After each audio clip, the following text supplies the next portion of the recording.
सबको जय मसीह की। ठीक है, हम स्तुति करेंगे थोड़ी देर, प्रभु को धन्यवाद देंगे। आमीन। आइए प्रार्थना करते हैं जी। धन्यवाद स्वर्गीय पिता, परम प्रधान प्रभु यीशु मसीह, हम इस सौभाग्य के लिए, इस मौके के लिए प्रभु धन्यवाद देते हैं। प्रभु आप अपने चरणों में, प्रभु आप हम सबको, आपके बेटे बेटियों को प्रभु आप लेकर आए हैं। स्वर्गीय पिता, यहाँ हम सबका बैठना आशीष का कारण हो प्रभु। इन सभाओं में प्रभु बड़ी बेदारी हो, इनके जीवनों में आत्मिक उन्नति हो मेरे परमेश्वर, और आपकी सत्य की आत्मा एक एक जीवन में प्रभु कंट्रोल करे, और आपकी मर्जी सिर्फ हमारे जीवनों से पूरी हो। इस पूरे वातावरण को प्रभु आप कंट्रोल करो, आपकी हजूरी हमारे बीच में हो प्रभु, आप चलाओ प्रभु। होने दो हम सबके जीवन से आपके नाम की महिमा प्रभु। प्रार्थना यीशु मसीह के नाम से, आमीन जी। हाँ, सिस्टर लोग के साथ मिलके हम भजन लेंगे। भर कर इनको गाइए, है ना, ज़्यादातर ये सबको आते हैं हमें। हालेलुया जी। बहनों के साथ हम मिलकर गाएंगे जी। प्रभु का धन्यवाद करूँगा, उसकी संगति में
का साथी। कितना कितना धन्य है वो, यीशु ही मेरे जीवन का साथी।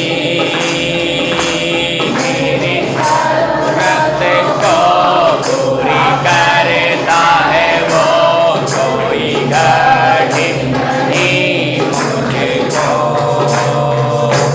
मेरी जरूरत को पूरा कोई कठिन नहीं मुझको। प्रभु का धन्यवाद करूँगा,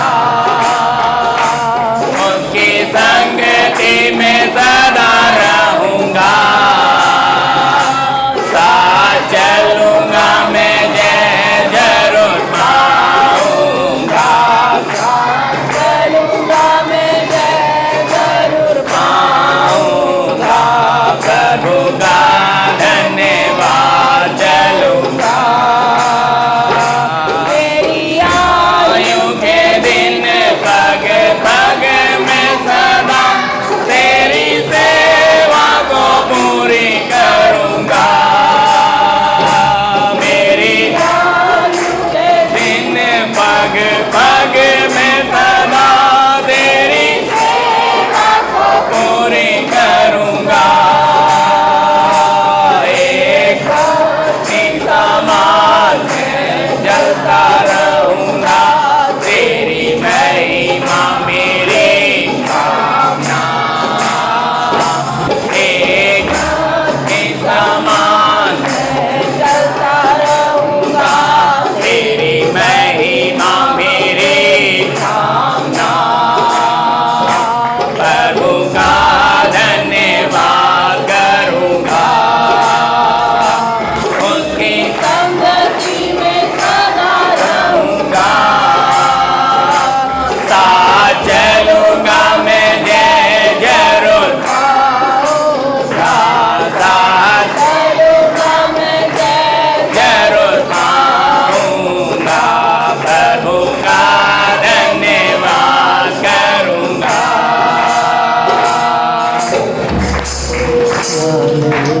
हालेलुया, धन्यवाद। आराधना का समय है। हमने भजन गाया है, उसके अर्थों को समझते हुए आप गाइए। साथ चलूँगा, जय जरूर पाऊँगा। हम में से कितनों के मनों में ये इच्छा है कि हम अपने बनाने वाले के साथ चले। हालेलुया, हाले बत्ती के समान जलते जलते जाए, हम खत्म होते जाएं और बहुतों के लिए प्रकाश बन जाए। हालेलुया, एक बत्ती के समान जलने का मन किसमें है? Hallelujah, hallelujah, hallelujah, hallelujah. एक लास्ट लाइन दोबारा गाएंगे हम समझते हुए, देखो पूरा मनन करते हो इस बात को। प्रभु का धन्यवाद करूँगा, उसके संगति में सदा रहूँगा। साथ चलूँगा मैं जरूर पाऊँगा। साथ चलूँगा मैं जरूर पाऊँगा।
किसमें साथ चलने का मन है। ये वही परमेश्वर है जो हनोक के साथ 300 साल हनोक उसके साथ साथ चला। और हालेलुया, वचन कहता है कि चलते चलते उसका जीवन इतना बदल गया कि वो लोप हो गया। आदम बगीचे में आदम के पास खुद हमारा रचेता उतर आता था, उसे साथ चलने का कितना मन है प्रियो। हम में आज कितना मन है कि हम अपने प्रभु के साथ रहें, उसके साथ चलें। हालेलुया, धन्यवाद धन्यवाद सर्वशक्तिमान पवित्र पवित्र परमेश्वर प्रभु, आपके साथ चलने की प्यास आप हमारे अंदर जगा दो। आपके साथ साथ चलने का प्रभु सौभाग्य हमें प्राप्त हो मेरे पिता। हालेलुया, हमें खूबी नहीं है, हमें योग्यता नहीं है प्रभु, फिर भी आपकी वेदी में आपके चरणों में हम अपने जीवन प्रभु अर्पण करते हैं। आप हमें ग्रहण कर लो मेरे प्रभु। हालेलुया, ये टूटा और पिता मन प्रभु सिर्फ आपके लिए है, आप इसे ग्रहण करो। हालेलुया, पिता हमें बेदार होने के लिए, भरपूर होने के लिए, हमें इस नासवान संसार में चलने के लिए आपकी समझ से भरने दो मेरे परमेश्वर। हालेलुया, हम अपनी ताकत से चल नहीं सकते, हम अपनी ताकत अपनी बुद्धि से प्रभु जी नहीं सकते। आपकी स्वर्गीय बुद्धि, आपकी स्वर्गीय सामर्थ हमारे जीवनों में उड़ेल दो मेरे परमेश्वर। हालेलुया, रिसोला राबा नादा ला राबा दिला रवि।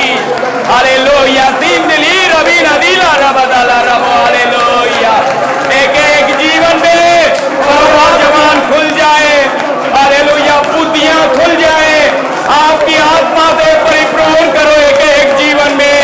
हालेलुया, सिंदोली रवि नदीला रबा। हालेलुया, धन्यवाद धन्यवाद मेरे परमेश्वर, आपकी आत्मा की आग एक एक जीवन में उतरने दो। हालेलुया प्रभु, आपकी उपस्थिति में बैठे हैं।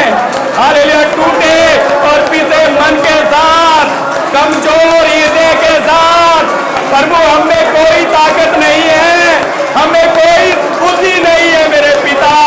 आपके मार्ग हमें समझा दो, हमें आपके साथ कैसे चलना है, हमें वो रास्ता बता दो। हालेलुया, धन्यवाद। हालेलुया मेरे पिता, आपकी आत्मा हमारे जीवनों में नियंत्रण ले।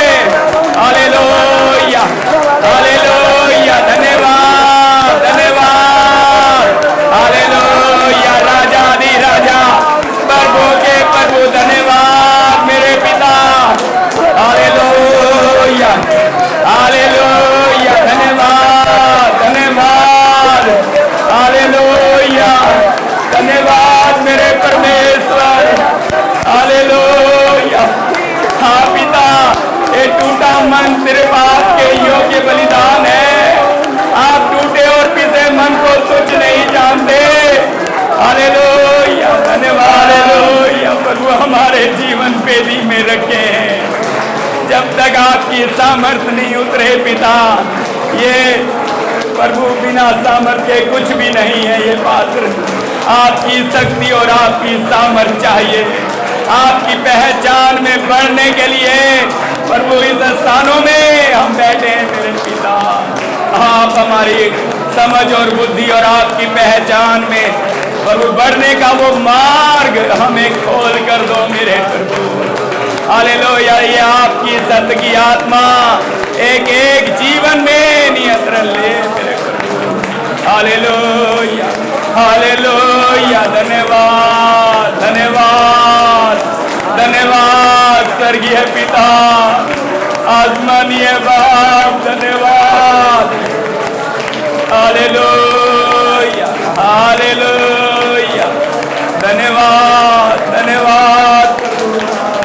हालेलुया, हम बेजान हैं मेरे प्रभु, आपकी ताकत के बगैर अधूरे हैं, आपकी सामर्थ्य के बगैर निर्जीव के समान है प्रभु, हमें जैसे जीवन ही ना हो।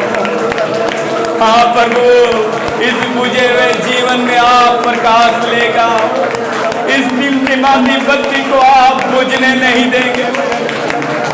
धुआं देती हुई टूटे हुए नरकट को आप कभी ना छोड़ने वाले परमेश्वर।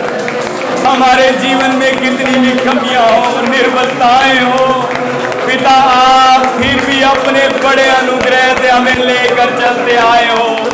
अब तक लेकर आए मेरे प्रभु, और अपनी हजूरी में बैठने का आपने हमें मौका दिया है मेरे पिता। हालेलुया। हम यहाँ से खाली ना लौटे। आप हमारे जीवनों में प्रभु आपकी आत्मा की आग जला। Hallelujah, hallelujah. धन्यवाद, धन्यवाद। Hallelujah, hallelujah. धन्यवाद, धन्यवाद मेरे प्रभु। आपकी मर्जी पूरी हो जाए मेरे पिता। Hallelujah, hallelujah. धन्यवाद, धन्यवाद। Hallelujah, hallelujah. धन्यवाद, हालेलुया। समर्पण की बात सीखी है ना रात, उसे और मनन करके। जी ठीक जी।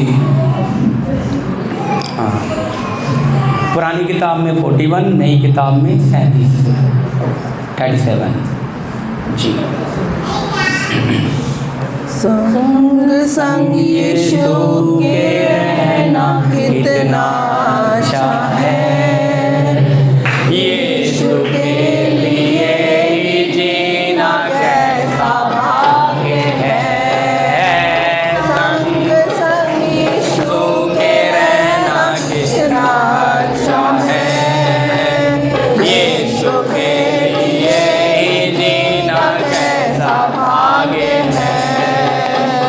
उसमें होता उम्मीदों का दायरा,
नाम, तब अनंत घर में अपने रखूंगा कदम।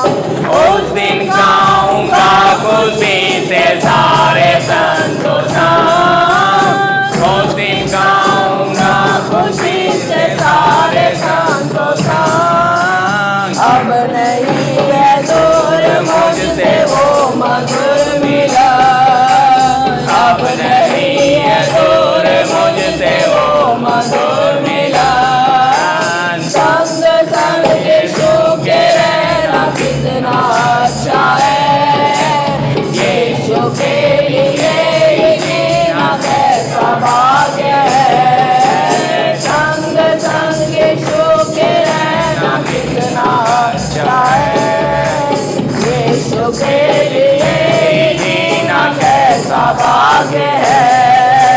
उसमें होता उम्मीदों का दायरा विशाल, उसमें होता उम्मीदों का दायरा विशाल। जीवन मेरा पाकर उसको हो गया निहाल, जीवन मेरा पाकर उसको हो गया निहाल। मेरे प्रेमी मेरे प्यारे मेरे प्राणनाथ, इस दिन लेकर जाएगा तो मुझको अपने साथ। मेरे प्रेमी मेरे प्यारे मेरे प्राणनाथ, इस दिन लेकर जाएगा तो मुझको अपने साथ।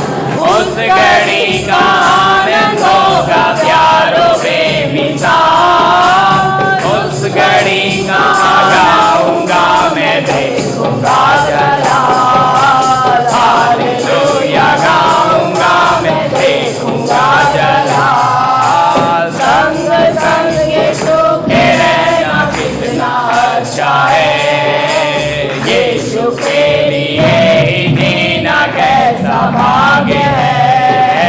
संग संग यीशु के रहना कितना अच्छा है, यीशु के लिए ही जीना कैसा भाग्य है। उसमें होता उम्मीदों का दायरा विशाल, उसमें होता उम्मीदों का दायरा विशाल। जीवन मेरा पाके उसको हो गया निहाल, जीवन मेरा पाके उसको हो गया निहाल। इस जमी पे कष्ट मेरे होंगे जब खत्म, तब अनंत घर में अपने रखूंगा कदम। इस जमी पे कष्ट मेरे होंगे जब खत्म, तब अनंत घर में अपने रखूंगा कदम। उस दिन गाऊंगा खुशी से सारे संतों संग, उस दिन गाऊंगा खुशी से सारे संतों संग। अब नहीं है दूर मुझसे वो मधुर मिलन, अब नहीं है दूर मुझसे वो मधुर मिलन। संग संग यीशु के रहना कितना अच्छा है, यीशु के लिए ही जीना कैसा भाग्य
संतों के साथ भागी होना बहुत बड़ा सौभाग्य है। ये संत इसी मार्ग से गए, हमारा सृजनहार हमें इस मार्ग में लेकर आया, सकरा तंग और पवित्र मार्ग।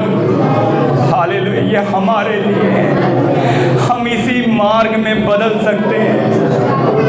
हालेलुया, अपने प्राण प्रिय के हो सकते हैं, अपने प्राण को त्याग कर शहीदों में शामिल हो गए हो, जैसा पहला यूहन्ना 1:3 में हालेलुया उसने हमसे ऐसा प्यार किया कि हमारे लिए अपने आप अपना प्राण दे दिया।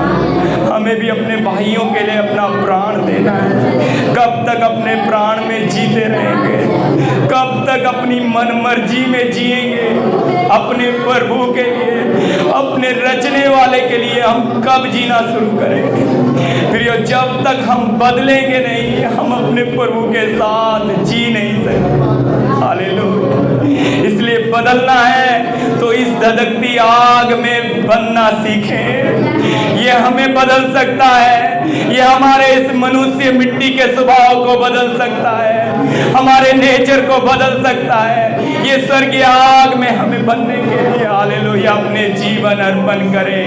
इस पवित्र आत्मा की वेदी में अपनी सारी कमजोरियां, अपनी मलिनताएं, अपनी आदतें आप डाल सकते हैं। हालेलुया, आप मुंह खोलकर आराधना कीजिए।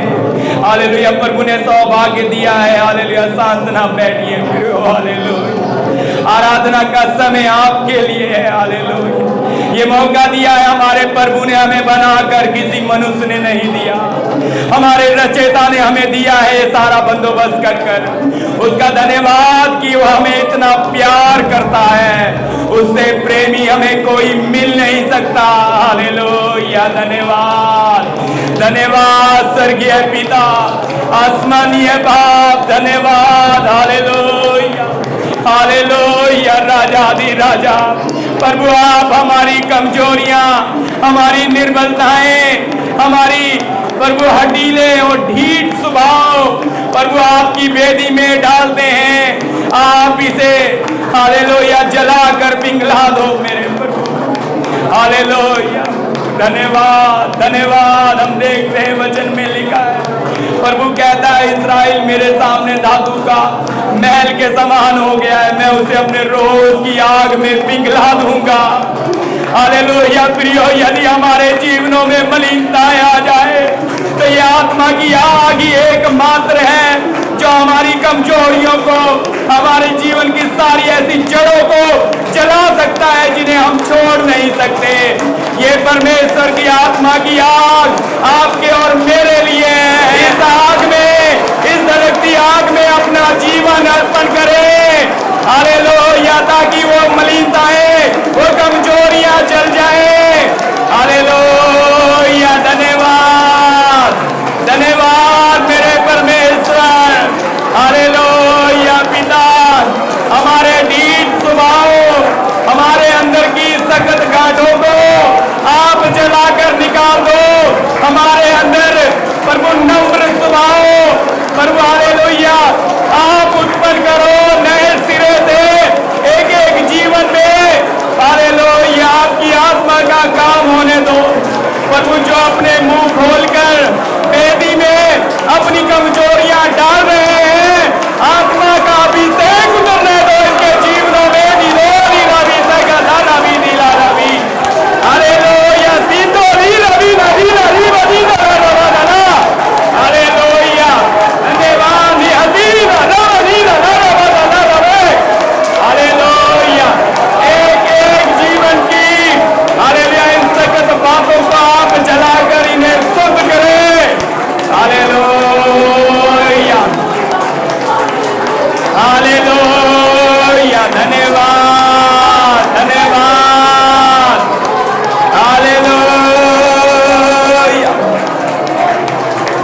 हालेलुया, धन्यवाद पिता। हालेलुया, हालेलुया, आपने हमें ये मौका दिया मेरे प्रभु। हालेलुया, कि हम आपके चरणों में इस प्रकार बैठ सके।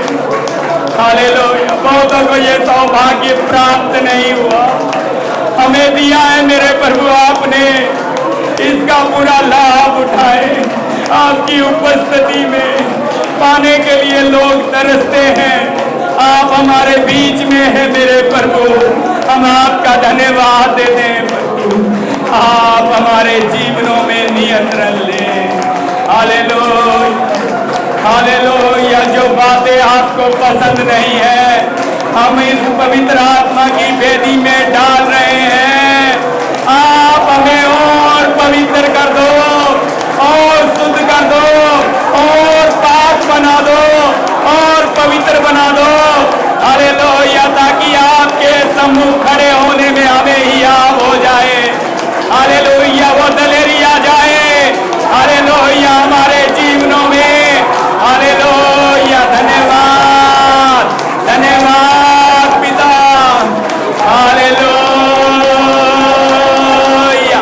हालेलुया, महान परमेश्वर, धन्यवाद।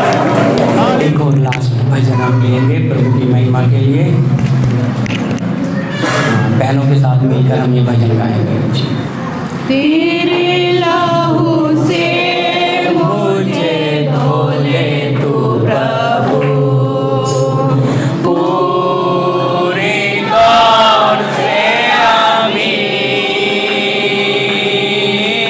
तेरे ही समान होने के लिए मेरे जीवन में काम कर तू प्रभु। तेरे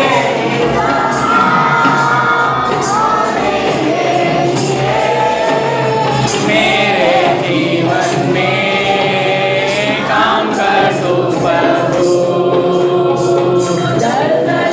की से मुझे उबारा, चट्टान पर कर दिया तेरे लिए। दर्शन से मुझे उबारा, चट्टान पर खड़ा कर दिया तेरे लिए। है मामा बापों को सामरण करता हूँ कि मैं बेटी हूँ। क्षमा किया है मामा बापों को सामरण करता हूँ कि मैं बेटी हूँ। तेरे लहू से मुझे प्रभु पूरी गौर से आमीन।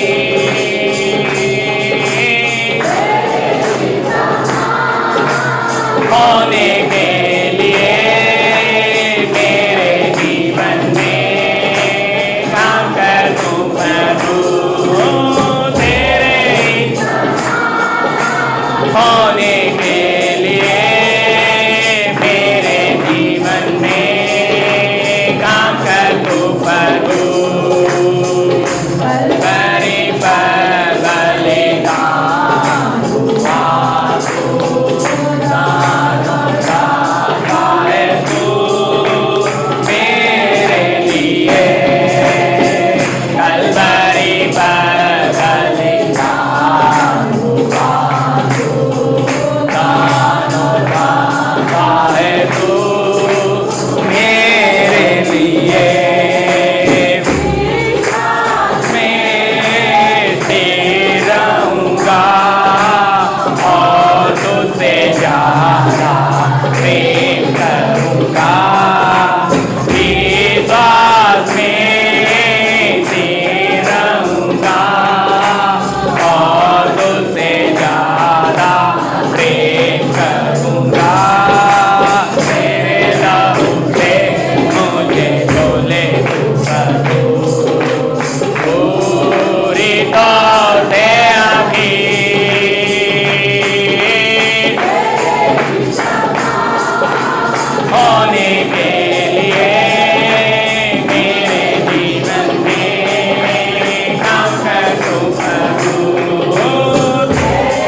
हमारे जीवन में काम करे। हालेलुया। हमने आराधना कर रहे हैं, समर्पण के साथ उसके साथ रहना, उसके साथ चलना।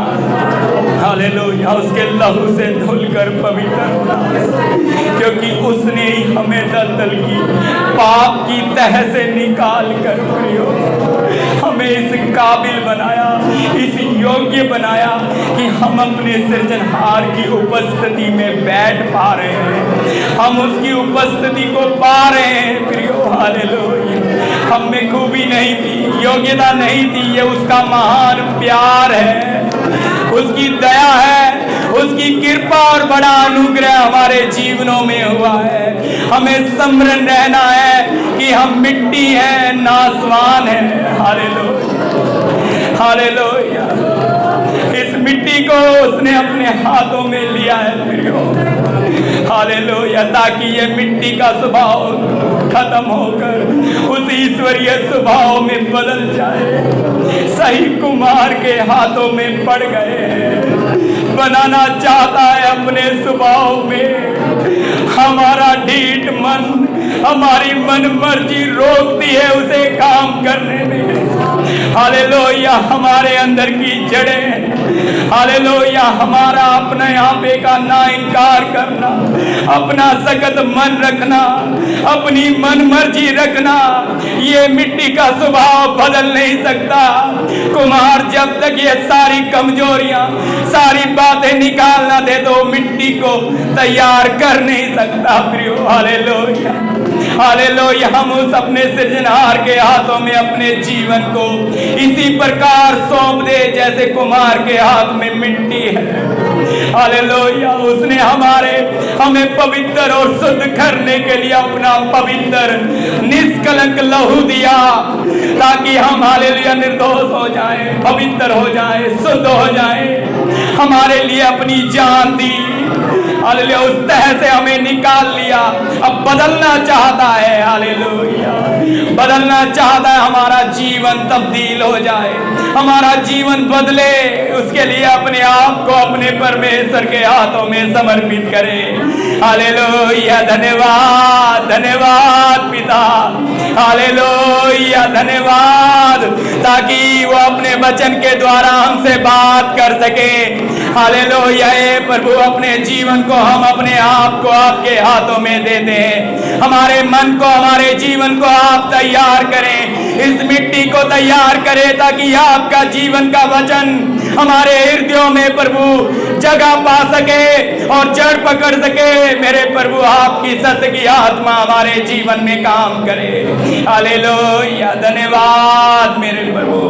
हालेलुया। हालेलुया। राजाधि राजा, धन्यवाद इस मौके के लिए, इस सौभाग्य के लिए मेरे प्रभु, कि आपने हमें ऐसा माहौल बना कर दिया मेरे प्रभु, कि हम अपनी कमजोरियां सब भी यहाँ डालकर शुद्ध और पवित्र हो जाए।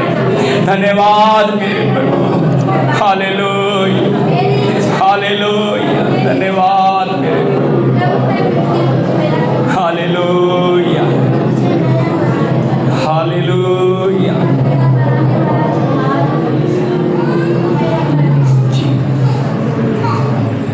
आमीन। प्रार्थना करेंगे। अभी हमारे बीच में प्रभु की दासी प्रभु के वचन को लेकर हमारे बीच में आएंगे। प्रार्थना करता हूँ। धन्यवाद स्वर्गीय पिता, परम प्रधान प्रभु यीशु मसीह, हम इस मौके और सौभाग्य के लिए फिर से आपको धन्यवाद देते हैं मेरे पिता, कि आपने हमें इस प्रकार से प्रभु मौका दिया है। और आपका जो आत्मिक भोजन मेरे प्रभु, जो आपने प्रभु अपनी दासी के द्वारा हमारे तक पहुंचने के लिए आपकी आत्मा एक एक जीवन में काम करे।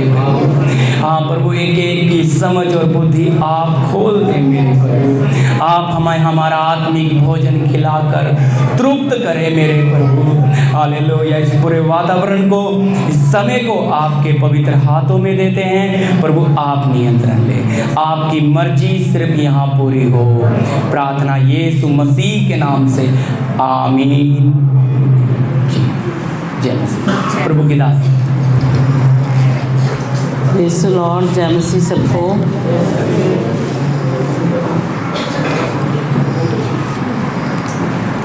प्रभु का धन्यवाद हो, फिर से आज की सुबह दिया। रात को ठीक से सोए आप सब लोग?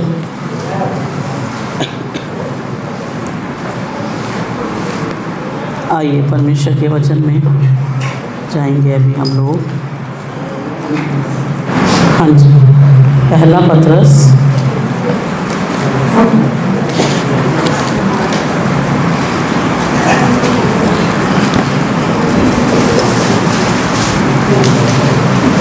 एक अध्याय में आ जाइए, फर्स्ट चैप्टर, पहला पत्रस एक अध्याय।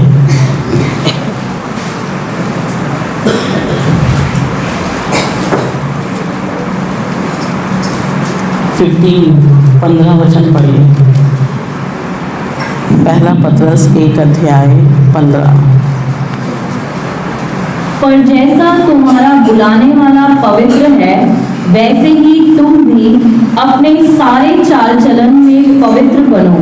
हाँ जी, आमीन। प्रार्थना करते हैं। सर्वशक्तिमान हमारे परमेश्वर पिता, आपको धन्यवाद करते हैं दिए गए आपके वचन के लिए। हम सब अपने आप को इस समय आपके आत्मा पवित्र के सम्मुख अर्पण करते हैं और विनती करते हैं, हमारे सहायक, मददगार, सिखाने वाले पवित्र आत्मा, आप हम सब से बात कीजिए। यहाँ आए हुए एक एक जन से प्रभु आप बात कीजिए।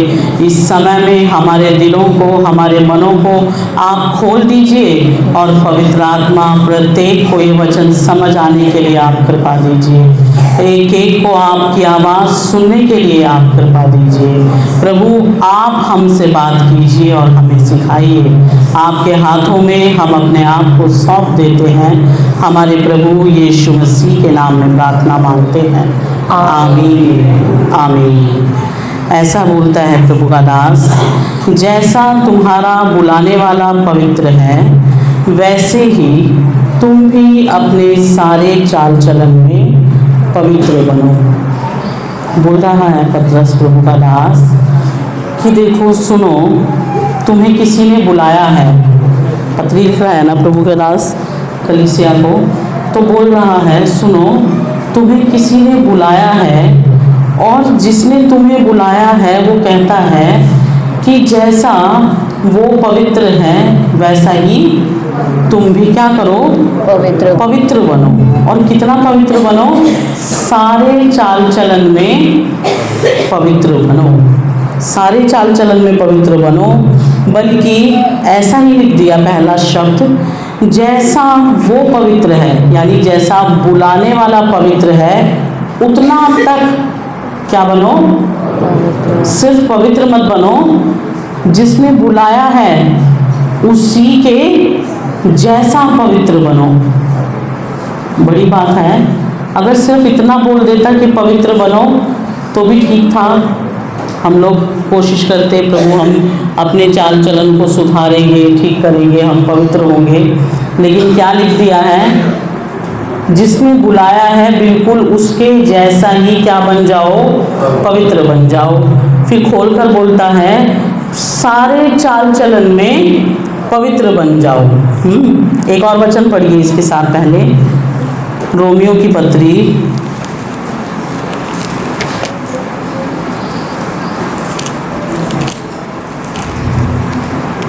चैप्टर 12 में आ जाइए, 12।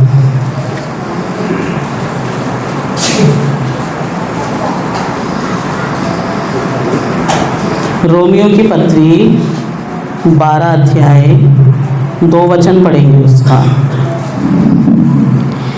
इस संसार के सदृश ना बनो, परंतु तुम्हारे मन के नए हो जाने से तुम्हारा चाल चलन भी बदलता जाए, जिससे तुम परमेश्वर की भली और भावती और सिद्ध इच्छा अनुभव से मालूम करते रहो। हाँ जी, ऐसा लिखा है, इस संसार के सदृश या इस संसार के जैसा ना बनो, परंतु तुम्हारी बुद्धि के नए हो जाने से तुम्हारा चाल चलन भी बदलता जाए। क्या बोल रहा है प्रभु का वचन? पहला बोल रहा है कि पवित्र बनो, जिसने बुलाया है बिल्कुल उसी के जैसा पवित्र बनो। तो बोलता है सारे चाल चलन में पवित्र बनो। यहाँ प्रभु का वचन बोल रहा है जब तुम्हारी बुद्धि बदल गई है या नई हो गई है। पहले हमारी बुद्धि ऐसी नहीं थी ना, पुराना रीति रिवाज था, हमारी बुद्धि किसके वश में थी? इस संसार के हाकिमों के वश में थी। तो प्रभु बोलता है जब मैंने उद्धार दिया तुम्हें तो तुम्हारी बुद्धि क्या हो गई? नहीं हो गई। जब बुद्धि पुरानी थी तो क्या करते थे? अपने मन के अनुसार चलते थे, रीति रिवाज के अनुसार चला करते थे। हम लोग चाल चलन अलग था ना उस समय में, रीति रिवाज भी पूरा किया करते थे और जैसा मन करता था वैसा चलते भी रहते थे। तो वो हमारी पुरानी बुद्धि थी। लेकिन उद्धार पाने के बाद परमेश्वर ने हमारी बुद्धि को बदल दिया। क्या सबूत है बदल दिया? हमें मसीह की पहचान दिया ना, पहचान दिया प्रभु यीशु मसीह की। हमें मालूम हुआ कि सर्वशक्तिमान परमेश्वर कौन है, सृष्टिकर्ता कौन है, उद्धारकर्ता कौन है। इसी को कहते हैं ना बुद्धि नए हो जाना, या कुछ और मतलब है? इसी को कहते हैं बुद्धि नया हो जाना। तो जब प्रभु बोलता है जब बुद्धि को मैंने नया कर दिया और अभी तुम कहते हो कि अभी मुझे समझ आ गई कि पत्थर परमेश्वर नहीं है, अभी मुझे समझ आ गई है, मुझे अकल आ गई है कि पहाड़ परमेश्वर नहीं है ना, सूरज सर्वशक्तिमान परमेश्वर नहीं है, कोई पेड़ परमेश्वर नहीं है, कोई रोशनी परमेश्वर नहीं है, या कोई हमारे भीतर जैसे पहले विचार थे कि वो निराकार है, ऐसी कोई शक्ति परमेश्वर नहीं है। हमारी बुद्धि बदलकर हमें मालूम हुआ कि प्रभु यीशु मसीह ही परमेश्वर है। ये है ना बुद्धि का नया हो जाना। तो जब आप कहते हो कि मेरी बुद्धि इतना बदल गई है, मैं इतना अक्लमंद हो गया हूँ, या मैं दूसरों से बेहतर हो गया हूँ, अच्छा हो गया हूँ। कई बार अन्य जातियों को देखते हैं ये सब करते हुए तो अपने आप में ऐसा फील करते हैं ना, मैं कितना अच्छा हूँ, अभी मैं नहीं करता ये। कईयों को तो चलो दुख भी होता है, पहले मैं ऐसा था, प्रभु के प्यार को याद करते हैं, प्रभु आपने मुझे छुड़ा दिया। लेकिन कईयों को कैसा लगता है, अरे देखो ये तो मूर्ख हैं, ये अभी भी ऐसा ही चलते हैं, मैं बदल गया हूँ, मुझे पता लग गया है सही क्या है। लेकिन प्रभु का वचन बोल रहा है ठीक है, बुद्धि नहीं हो गई, जानकारी बदल गई है, समझ बदल गई है, एक नया मालूम चली है तुम्हें बात, लेकिन उस बुद्धि के नए हो जाने के साथ साथ क्या भी नया होता जाए? चाल चलन भी बदलता जाए। एक दिन में नहीं बदलेगा चाल चलन, वो सही बात है, इसीलिए प्रभु का वचन कह रहा है बदलते बदलते जाएगा। तो जैसे बुद्धि बदल गई वैसे ही चाल चलन भी बदलते बदलते जाए। और कितना तक बदल जाए? जैसा बुलाया है, बुलाने वाला जितना पवित्र है उतना पवित्रताई के स्तर में हमारा चाल चलन भी क्या हो जाए? बदल जाए। अभी देखो इस विषय की चिंता कितना करते हैं? नहीं करते ना इस विषय की चिंता कि मेरा चाल चलन कितना बदल गया है, ज्ञान कितना बढ़ गया है, ये तो मालूम होता है हम लोगों को। लेकिन ये वाली चिंता धीरे धीरे विश्वासियों के भीतर से जब नया नया प्रभु में आते हैं, जब प्रभु को ग्रहण करते हैं, तो एक बहुत बड़े बंधन, एक बहुत बड़े जंजाल में से निकल कर आते हैं। तो उस समय में मन बहुत टूटा हुआ और नम्र दीन होता है प्रभु के सामने, तो खुश होते हैं, प्रभु आपने मुझे छुड़ा दिया, आप मुझे आपकी संगति में ले आए, आपने मुझे पहचान दे दिया। तो उस समय में दिल आप याद करके देखिए कि कितना प्रेम से भरा हुआ होता था प्रभु के साथ, कितना मन नम्र होता था।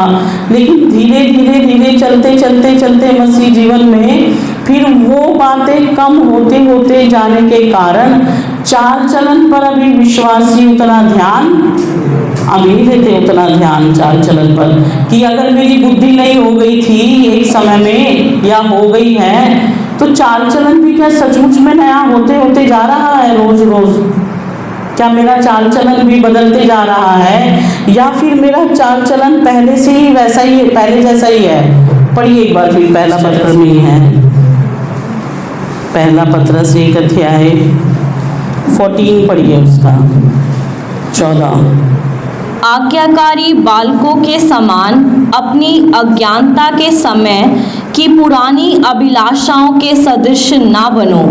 हाँ जी, क्या बोल रहा है पतरस कि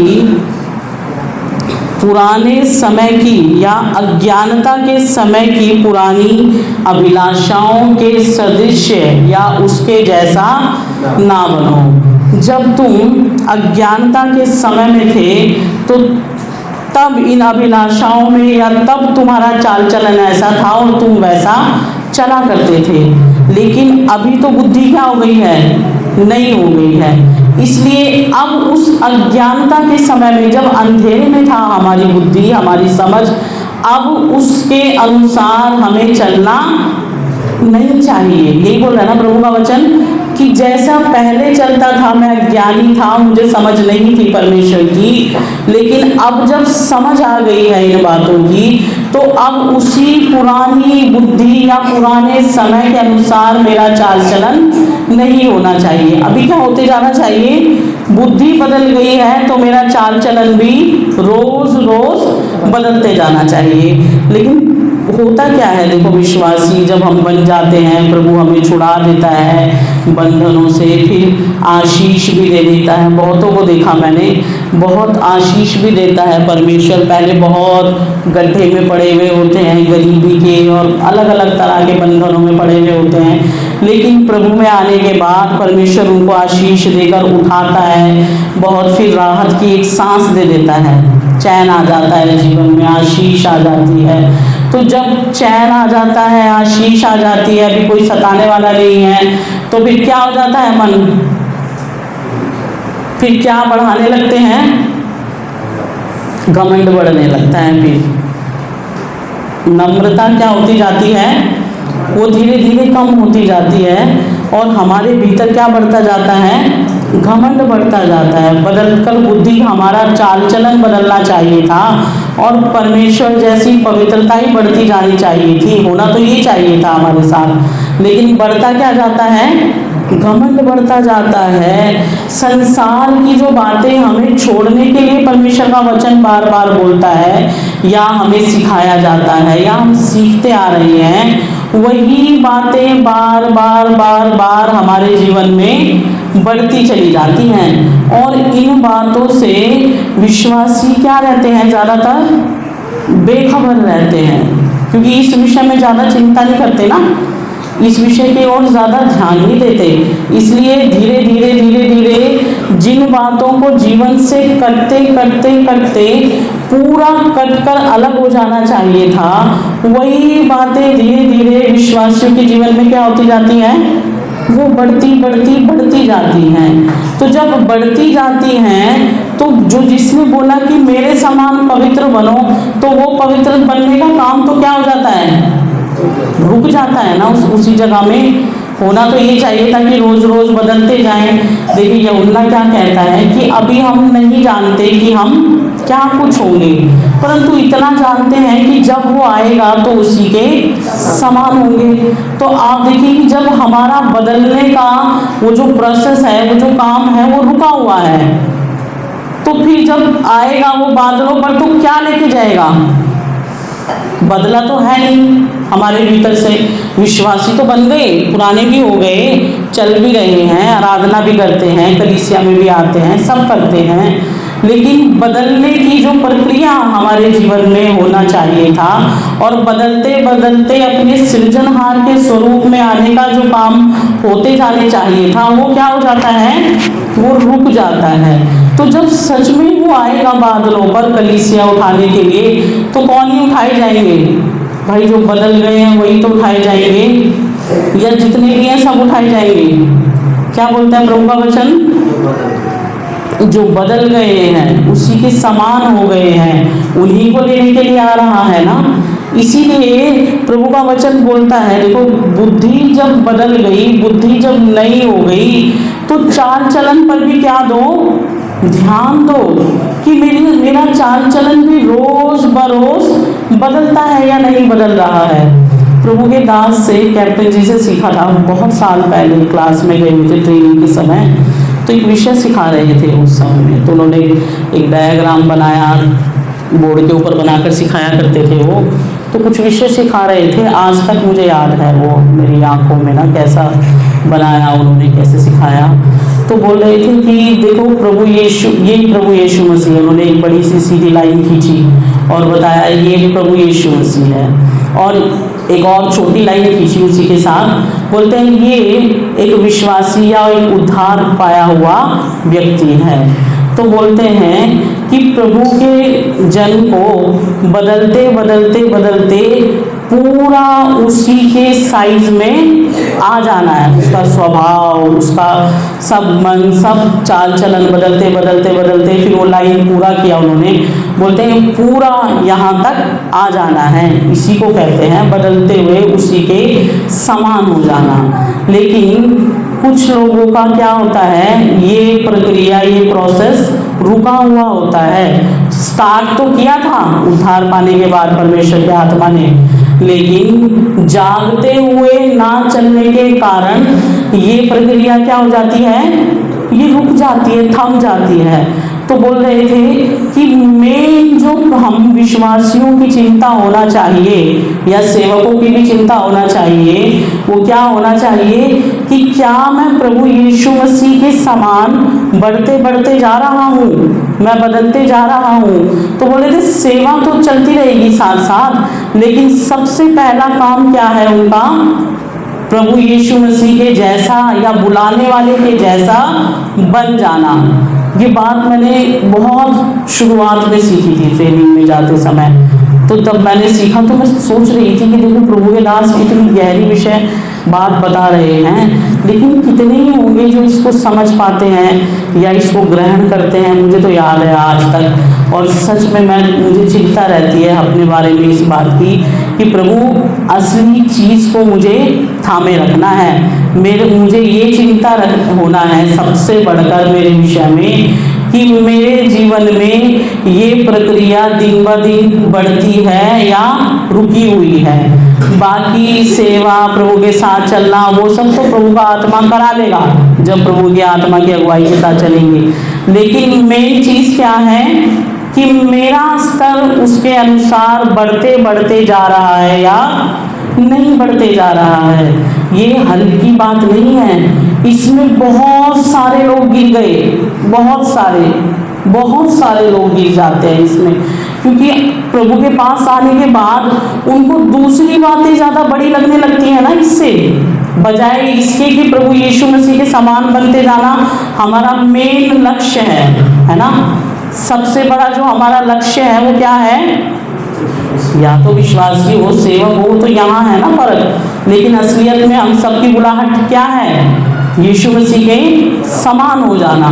तो ये वाली बात हमारे हाथ से धीरे धीरे छूट जाती है, और कितनों को तो मैंने देखा कि उनकी तो याददाश्त में से बिल्कुल भूल भुलैया हो जाती हैं ये बातें। फिर दूसरी बातें शारीरिकता या शैतान, आप मोटा शब्द में बोल सकते हैं, नहीं तो शारीरिकता दूसरी बातों को ज़्यादा सामने ला करके रख देता है। तुझे ये बनना है, प्रभु से तुझे ये आशीष पाना है, प्रभु से तुझे वो पाना है। देखो सबसे ज़्यादा जो लेकर के आता है, मैंने तो यही देखा कलीसिया में, वो बड़ापन बहुत लेकर के आता है, बहुत लेकर के आता है। मैंने 2005 में सीखा ये भी प्रभु के दास से ना, मैं तो उस समय छोटी थी और क्लास में गई हुई थी सेवकों की, तो वहाँ सिखा रहे थे। तो बोलते हैं ये जो बड़ा बनने का, बोलते हैं एक बहुत बड़ा सांप अजगर होता है, आज भी याद है उनका शब्द मुझे जम्मू। तो बोल रहे थे कि ये जो बड़ा सांप है ये बहुत बड़े बड़े लोगों को निगल गया। अब मैं तो छोटी थी ना उस समय में, तो मैं भी सुन रही हूँ कि बड़ी डरावनी बात है भाई, तो मैं तो डर गई और वहाँ पे बड़ा समर्पण कर रही होते हुए मैंने बोला प्रभु यीशु मसीह मेरे जीवन में तो मुझे इससे बचा लेना। जब ये पास्टरों को नहीं छोड़ता तो मैं तो छोटी सी हूँ, फर्स्ट बार अभी ट्रेनिंग में आई हूँ, मैं क्या हूँ इसके सामने, ये तो बहुत बड़ा सांप है, अगर ये पास्टरों को ही निकल जाता है तो बहुत दहशत आ गई मुझे। और वो दिन का दिन मैं कभी नहीं भूली वो वाली बात ना। तो देखा भी मैंने ये विश्वासियों के बीच में देखा, कलीसियाओं में देखा, देखो जब खुद विश्वासी थी तभी भी देखा, फिर सेवा में आने के बाद प्रभु के दास के साथ चलते चलते सेवा में कलीसिया में भी देखा। सबसे ज़्यादा जो विश्वासियों के अंदर घुस जाता है ना वो यही वाली बात आ जाती है। उसको भी ऐसे ही गिराया था ना, लूसीफर को भी क्या लेकर आया था उसके अंदर, परम प्रधान के तुल्य हो जाऊंगा, बड़ाई बनने का तो लाया था ना उसके अंदर भी। भाई पहले से ही हमें तो बड़ा बना दिया है, क्या बोला है, मेरे समान बन जाओ। अब एक बात बताओ, यीशु मसीह से भी बड़ा है क्या दुनिया में कुछ? मुझे तो ये बात आज तक समझ में नहीं आती कि कैसे पकड़ लेता है ये बात लोगों के दिमाग को, कि जो इस दुनिया में सबसे बड़ा है, जिसके ऊपर कुछ और है ही नहीं, वो बोल रहा है कि मेरे जैसा बन जाओ, मैं तुम्हें ये बुलाहट दे रहा हूँ, अपनी आत्मा तुम्हें दिया है, मदद करेगा, मेरे समान बना देगा। जब इतना बड़ा व्यक्ति बोल रहा है मेरे जैसा बन जाओ, तो उसके बाद अब पूरी दुनिया में उससे बड़ा बचा क्या बनने के लिए? आप बताओ, कुछ और बाकी है कि जो हमें बनना पड़े? लेकिन पता नहीं इतनी मोटी बात आप देखो, जाने नहीं देता विश्वासियों के दिमाग में, इतनी मोटी। ये तो पता नहीं हंसता होगा, देखो शैतान ना, सोचता होगा मूर्ख है, इतनी मोटी बात भी समझ में नहीं आती। भाई गीत तो गाते हैं, आदि और अंत तू ही है यीशु, तू महान है, तू ही सबसे बड़ा है। वचन भी बोलते हैं जोर जोर से, तेरा नाम सबसे ऊंचा नाम, यीशु का नाम सबसे श्रेष्ठ नाम। तो रट्टू रट्टू तो तेरी तरह बोलते तो हैं सारी बातें, लेकिन बुद्धि में या दिल में मानते नहीं है उसे। अगर माना होता है कि यीशु ही सबसे बड़ा है और मुझे इस दुनिया में सबसे बड़ा बनने के लिए बुलाया गया है, तो क्या बचा बाकी और कुछ बनने के लिए या पाने के लिए? आप बताओ, नहीं बचा है, कुछ बचा है? आप मनन कर लेना, अगर मेरी बात गलत लग रही है तो बाद में टाइम मिलेगा आपको, आप अच्छी तरह से रात को भी सोचना इस विषय में जो बोल रही हूँ मैं, फिर मुझे बता देना कल को, कि सवाल पूछ लेना कि सिस्टर आप जो बोल रहे थे हमने बहुत रात भर सोचा, लेकिन हमने यीशु मसीह से बड़ी कोई और चीज़ ढूंढ कर निकाली है जो बहुत बड़ी है कलीसिया में, और हमें वो बनना है। तो मुझे बता देना कल वाले या शाम वाले सेशन में, आप लोग अच्छी तरह मनन करके ढूंढ कर कुछ दिखा देना ऐसा जो यीशु मसीह से भी बड़ा हो, तो मैं भी मान जाऊंगी आपकी बात। और फिर मैं भी सोचूं भाई जब यीशु से भी बड़ा है कुछ दुनिया में, तो मैंने क्यों अपनी ज़िंदगी खपा दी? मैं भी इसी के पीछे पड़ जाऊं। फिर इन्होंने ढूंढ लिया, मुझे तो मिला नहीं। मुझे तो आज तक यही पता था कि यीशु से बड़ा और कुछ नहीं है दुनिया में, यीशु से ज़्यादा बढ़कर पाने की कोई और चीज़ है ही नहीं दुनिया में। मनुष्य अगर अपने पूरे जीवन को, अपनी पूरी शक्ति को, अपनी पूरी जवानी को, अपना सब कुछ खर्च करके अगर किसी चीज़ को पाना चाहिए, तो वो सिर्फ और सिर्फ प्रभु यीशु मसीह है। मुझे तो ये बात मालूम है और यही मानती हूँ मैं आज तक ना। लेकिन अगर आपको मिल जाए उससे बड़ा कुछ, तो मुझे बताना आज शाम ना, हो सकता है मैं भी बदल कर जाऊँ, आप लोग मुझे बदल दो, मेरा भी कुछ हो जाएगा। तो ज़रूर बताना मुझे अगर मनन करके मिले तो कुछ बड़ा।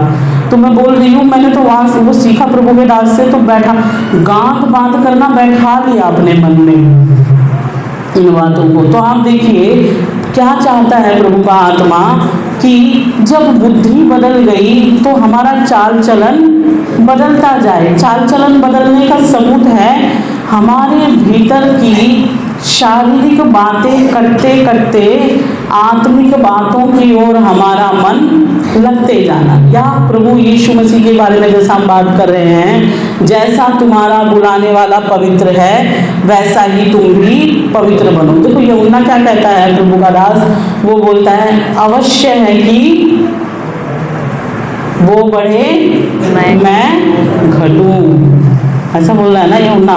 वो बोल रहा है वो बढ़े मैं घटूं। किसके बारे में बढ़ने के लिए बोल रहा है? प्रभु यीशु मसीह के विषय में बोल रहा है, वो बढ़ जाए और मैं घट जाऊं, ऐसा चाहता है वो तो। लेकिन हम लोग प्रभु से क्या चाहते हैं? प्रभु आपके विषय में सुना है कि आप सर्वशक्तिमान परमेश्वर हैं, आप बहुत बड़े हैं, तो मुझे भी बड़ा बना दो, है ना। मुझे भी प्रभु यीशु मसीह बड़ा बना दो, सबसे ही बड़ा बना दो मुझे। तो प्रभु भी क्या सोचता होगा अपने मन में, अरे मैंने तुझे सबसे ही बड़ा बनाने के लिए तो बुलाया है, समझ तो सही मेरी बात, तुझे ही तो चुना है मैंने कि तू सबसे बड़ा बन जाए। लेकिन पता नहीं तेरी खोपड़ी में ये बात जाती क्यों नहीं कि मुझसे बड़ा और कोई नहीं है, भाई तुझे ऐसा ही बनाना चाहता हूँ, है ना। यूहन्ना बोल रहा है प्रभु आप बढ़ो, मैं घट समझाऊं? पढ़िए एक वचन पहले। हाँ जी, 2 कुरिन्थियों, माफ कीजिए, 4 अध्याय।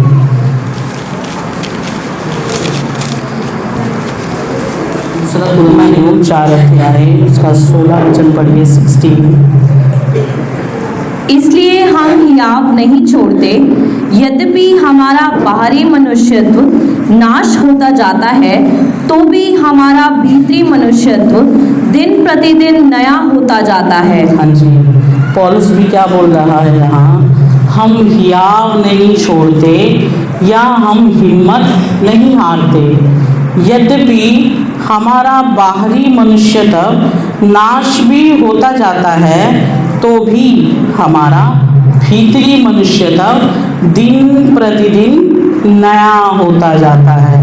देखो, प्रभु का दास ये भी, पौलुस भी वही बात बोल रहा है कि बाहरी मनुष्यत्व हमारा घटते घटते घटते जा रहा है, लेकिन हम हिम्मत नहीं हारते, क्योंकि हमारा भीतरी मनुष्यत्व दिन प्रतिदिन क्या होता जा रहा है?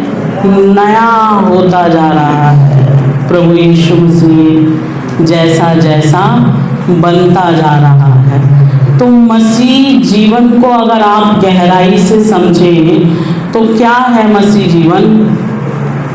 सिखाते थे प्रभु के दास चंद्रपाल जी की कैंडल जैसा होता है, मोमबत्ती जैसा रोशनी देता है, जितना जितना जलती है उतना उतना बड़ी होती जाती है ना, घट जाती है, उतना उतना उसका साइज बाहर का क्या होता जाता है? मेल्ट होता जाता है ना, घटता जाता है, पिघलता जाता है, पिघलता जाता है। लेकिन रोशनी में तो कमी नहीं आती, रोशनी बढ़ती रहती है। तो वैसा ही मसीह जीवन भी है हम लोगों के लिए कि हमारा बाहरी मनुष्यत्व, हमारा गंदा स्वभाव जिसमें बहुत बुरी बुरी बातें होती हैं, हमारा स्वभाव, हमारा मन, हमारा चाल चलन, हमारा जीवन, हमारा सोच विचार, हमारी अभिलाषाएं, हमारी इच्छाएं, ये सब बनकर एक मोमबत्ती बनती है बड़ी, इन सबको मिला मिला कर ये सब दिन प्रतिदिन क्या होती जाती है? ये घटती घटती घटती जाती है, और भीतरी मनुष्यत्व रोज बरोज क्या होता जाता है? वो रोज बढ़ता बढ़ता बढ़ता जाता है। लेकिन आप ये देखो कि आजकल हम मसीह लोगों की चिंता ये भीतरी मनुष्यत्व के बारे में ज़्यादा नहीं होती, या होती है? आप बताओ। थोड़ी थोड़ी होती है इसके बारे में कि संडे को प्रार्थना में जाना है और वचन भी पढ़ लेना है दिन में 2 बार या 1 बार जब समय मिलता है, ड्यूटी वगैरह से आके, और पास्टर जी को अपना हिस्सा दे देना है, संडे चले जाना है। इतना ही है ना, या इससे भी ज़्यादा है? अगर किसी की इससे ज़्यादा है तो वो उसके जीवन में दिखाई देने लगता है, क्योंकि रोशनी दिखाई देती है ना, जैसे जैसे मोमबत्ती पिघलती है तो रोशनी बढ़ती जाती है ना। आजकल मसीह लोगों की चिंता भीतर वाले के बारे में ज़्यादा नहीं होती। भीतर वाला बेशक सड़ जाए, उनको चिंता नहीं होती इस विषय की, लेकिन बाहर वाला कैसा होना चाहिए? वो टिप टॉप होना चाहिए, पूरा ठीक ठीक, वो सही होना चाहिए, दिखना चाहिए बाहर से सब। बाहरी रूप को बढ़ाने के लिए क्या करता है? फिर मददगार भी है ना, ये कौन है? शारीरिकता तो है ही हमारे साथ। शैतान भी ये देखता है इसका जो इंटरेस्ट है वो कहाँ पर है, ज़्यादा दिलचस्पी कहाँ पर है इसकी, भीतर वाले के प्रति है या बाहर वाले के प्रति है। तो वो देखता है कि भाई बाहर वाले की तरफ ज़्यादा है इसका झुकाव, तो वो तो बिना बुलाए मदद के लिए आता है, नहीं आता।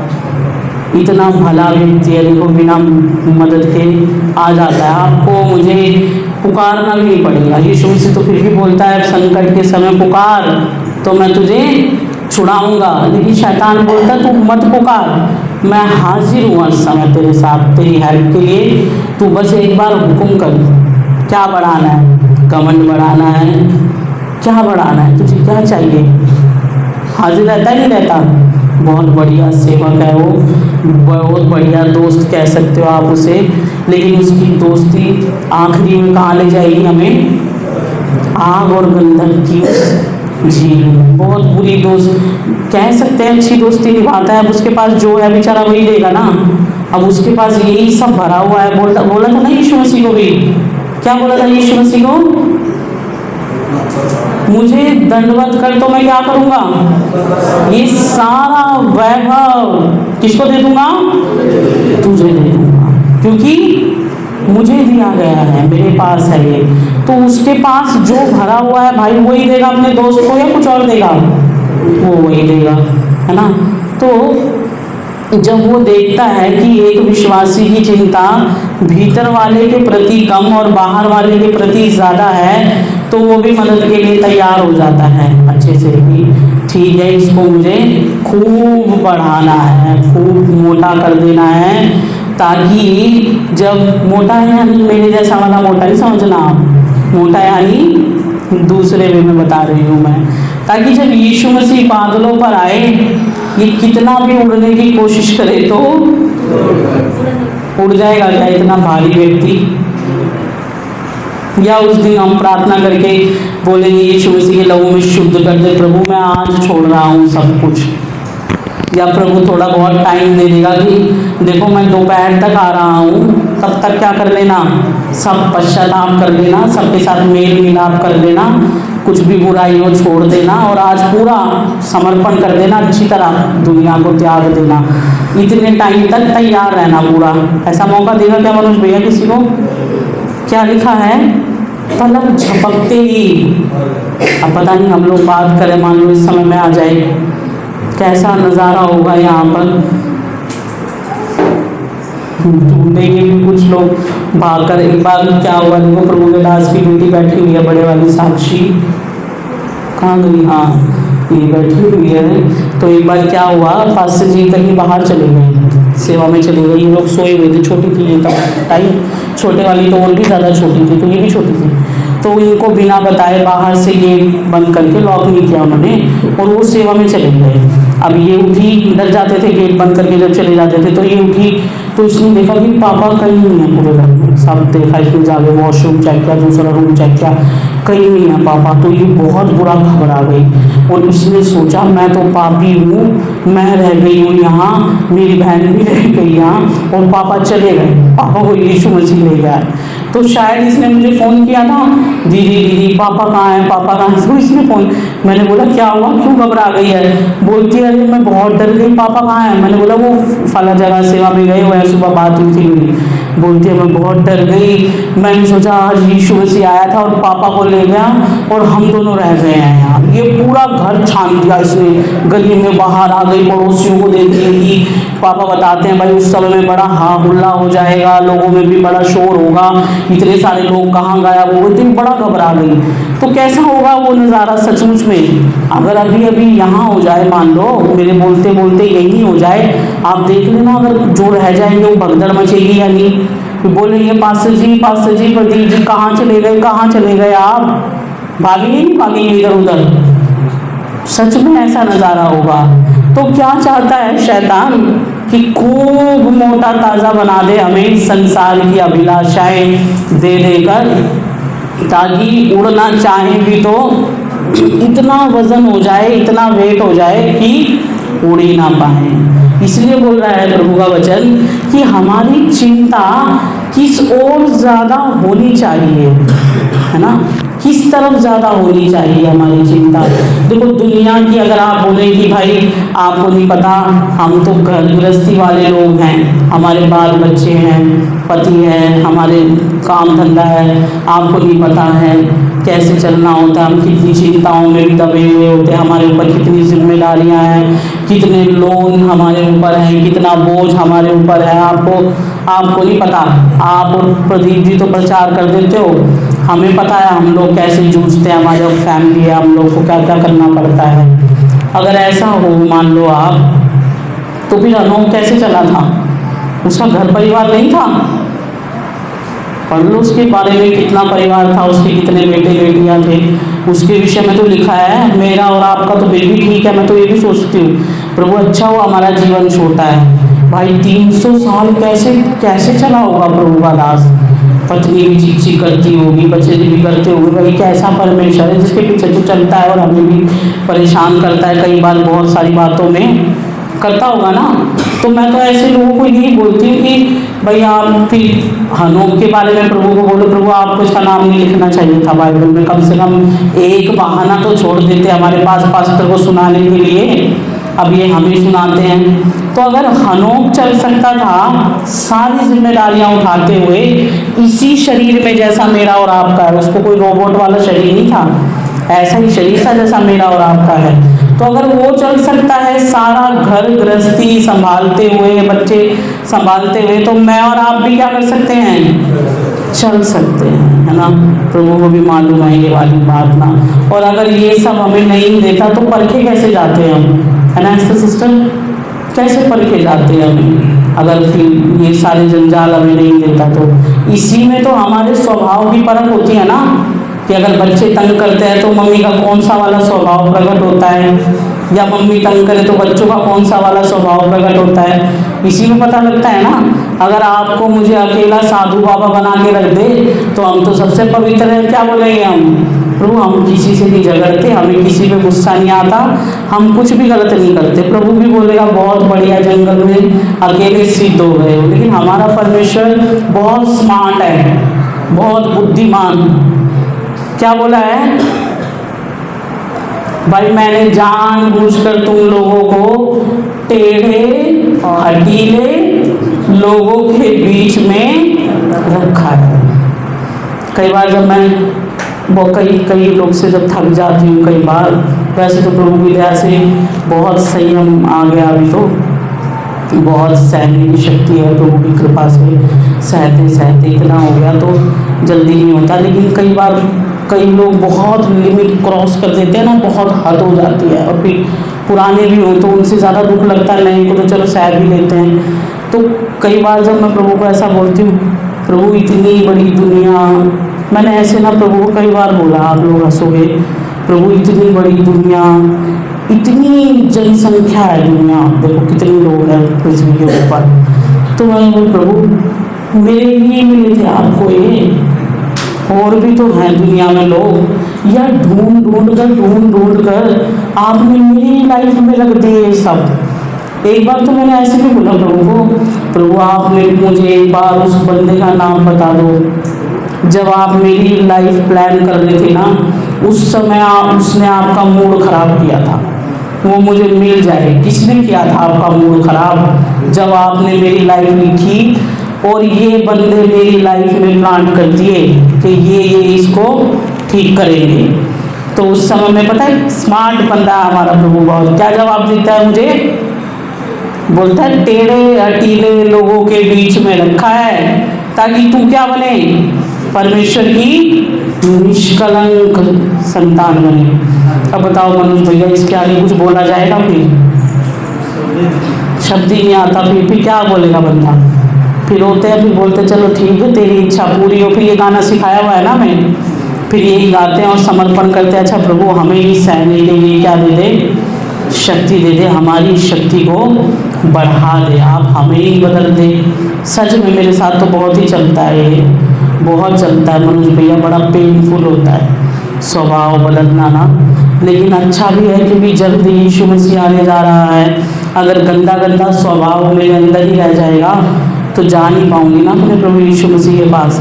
देखो मेन लक्ष्य जो एक विश्वासी के जीवन का होना है, या उसके जीवन की, मैं तो ये बोलती हूँ विश्वासियों को, सबको ही, ठीक है भाई आपके पति हैं, पत्नी है, बच्चे हैं, परिवार है, सब है, लेकिन उन सब के विषय में तो परमेश्वर ने पहले ही बोला हुआ है ना, तो क्या कर, मेरे धर्म और राज्य की खोज कर, ये सब मैं क्या करूँगा, मैं सब कर दूंगा। ये बोला नहीं बोला? आप बताओ। देखो इसके साथ पुराने नियम में भी एक वचन है, आपने सुलेमान का जीवन अगर पढ़ा होगा तो पुराने लोग हैं सुलेमान के विषय में। सुलेमान को जब परमेश्वर बात करता है और सपना देता है सुलेमान राजा को, तो राजा परमेश्वर उसको बोलता है कि तूने मुझसे ना धन मांगा, ना वैभव मांगा, ना कुछ और मांगा, तूने मुझसे बुद्धि मांगी है, वो भी किस लिए? कि मेरी प्रजा की अगुवाई कर सके। तो इस बात से परमेश्वर बहुत प्रसन्न होते हैं, है ना। तो क्या बोलता है प्रभु, तू बुद्धि तो ठीक है मैं दूंगा तुझे, तेरे जैसा और कोई बुद्धिमान नहीं होगा फिर संसार में, लेकिन ये जो सब चीजें तूने दुनिया की नहीं मांगी और छोड़ दी है ना, ये भी मैं तुझे इतना दूंगा कि तेरे जैसा ना तो पहले कभी कोई हुआ और बाद में भी नहीं होगा। देखो मैं तो तब भी सोच रही थी कि हमारा परमेश्वर, अभी आप कहोगे कि यीशु मसीह हमसे सब त्यागने के लिए बोलता छुड़वाता है, पुराने नियम में भी तो वैसा ही है। देखो क्या बोल रहा है प्रभु, जब उसने संसार का अपने मुंह से कुछ भी नहीं मांगा और बोल दिया प्रभु मुझे तो वो पवित्र बुद्धि दे दो जिससे मैं आपके प्रजा की अगुवाई कर सकूं, तो परमेश्वर क्या बोल रहा है, दुनिया का सब मैं क्या कर दूंगा, अपने आप ही तुझे इतना दे दूंगा।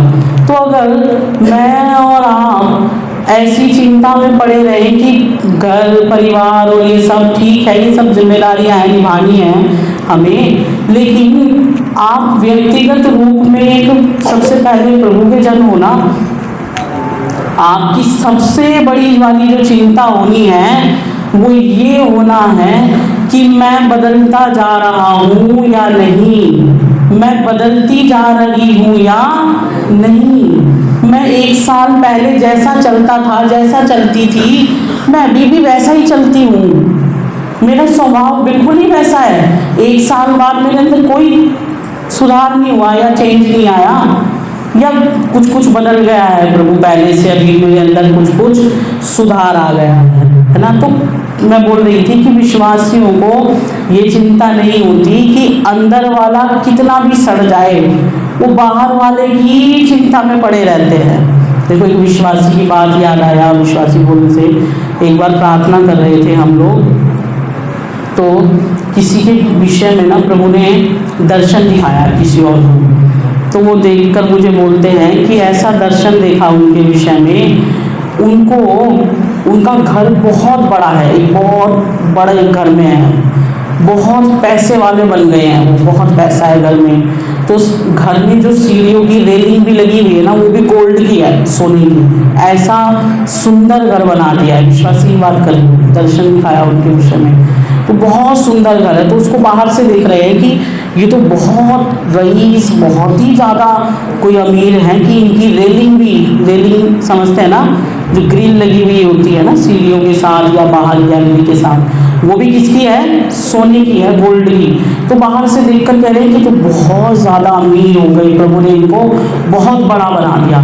लेकिन जब वो अंदर से बाहर आ रहे हैं ना उस गेट से, तो उनको ना कोड़ निकला हुआ है, पूरे शरीर पर क्या है, कोड़ निकला हुआ है उनको। और उनके घर में जो उनकी फैमिली मेंबर हैं, 3-4 लोग हैं वो घर में, चारों को कोड़ी बना दिया है।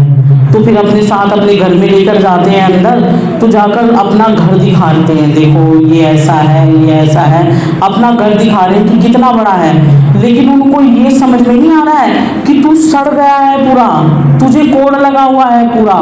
तो ये दर्शन देख कर ना डर गए बहुत। तो प्रभु के दास को बताया, चंद्रपाल जी थे प्रभु के दास तब तो उनको बताया कि उनके बारे में ना ऐसा ऐसा दिखाई दिया, प्रभु ने ऐसा दिखाया है। तो वो तो समझते ही थे, फिर बोलने लगे हाँ इनका अपना जीवन तो सचमुच में प्रभु के सामने वैसा ही है ना, प्रभु ने इनको बहुत दिया है इस संसार में, पैसे की बात में बहुत आशीष दी है, गए गुजरे थे बहुत, लेकिन प्रभु ने उठाकर इतना ऊंचाई पर ले गया।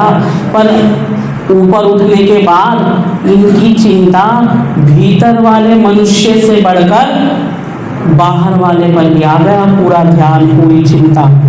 इसलिए अभी अंदर वाला कैसा है, सड़ा हुआ है। और कमाल बात देखो, एहसास भी नहीं हो रहा है कि सड़ा हुआ है अंदर वाला। इसलिए क्या चिंता होना मेरा और आपका, सबसे ज़्यादा डर अगर आपको लगना चाहिए दुनिया में, सबसे ज़्यादा अगर आपको चिंता कोई खा जानी चाहिए आपको, प्रभु का वचन तो कहता है चिंता मत करो, वो शारीरिक बातों के लिए। लेकिन मैं बोलती हूँ कि अगर आपको सबसे बढ़कर रात दिन कोई चिंता खानी चाहिए या सबसे ज़्यादा आपको डर लगना चाहिए किसी बात से, तो वो यही बात है, प्रभु मेरा चाल चलन बदलता क्यों नहीं, या कितना बदलते बदलते जा रहा है। अगर आप आज आ जाओगे तो क्या मैं सचमुच आपके समान हो गया हूँ, क्या मैं सच में उठाया जाऊंगा प्रभु यीशु मसीह। मैं इसीलिए तो आपके पास आया था। मेरी जो बुलाहट है या मेरा जो निशाना है वो यही तो था कि मेरा प्रभु यीशु मसीह एक दिन बादलों पर आएगा और मैं उसी के समान होकर बादलों पर उठाया जाऊंगा। देखो मुझे तो मेरे मन में, मेरे दिमाग में, मेरे तो ना अंदर ये एक ही बात मैंने ना अपने मन को समझा दिया, सेट कर दिया है भाई, मेरा बस यही है एक ही लक्ष्य कि यीशु जब बादलों पर आए या उसके आने से पहले मुझे जाना हो तो क्या हो, जैसा उसने मुझे बुलाया है जिस बुलाहट से, वैसा ही मैं बदल जाऊं, ऐसा होना चाहिए। ये चिंता जरूर खाती है मुझे ना, और ये डर जरूर मेरे साथ रोज रहता है बहुत लोगों के सामने बने हुए। तो मेरा और आपका, मैं तो कहती हूँ सबका ये चिंता सबसे बढ़कर इस बात की तरफ होना चाहिए।